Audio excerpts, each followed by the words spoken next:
पिला जमिति मरिची ताकू भी सेमिति मरा जाऊ मो पिला को जमिति ट्रांसफर करके सही मारिची से पिला को भी सेमिति मरा जाऊ हांके कॉलेज टे दिले के टिके आगु सुनी पारिलेनी मो पिलार डाको जाले त आवाज त हेइ मो पिला भाई कौन संदेह करथले आप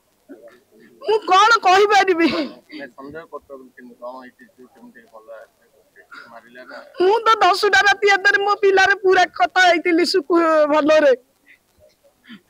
भलरे पूरा मो पिला हाथ कथा हेतिली कौन खाइलु कौन गलु कौन धरिलु से कहला मामा तोर कौन होउछ तू टिके गरमपुर आसुनु मुल मा जीबी तू आस परीक्षा सारिकी कहितिली 3टा राति सुनिला बेलु तुरंत आस तम पिलार देह बर असुस्थ कौन होइछ मो पिलार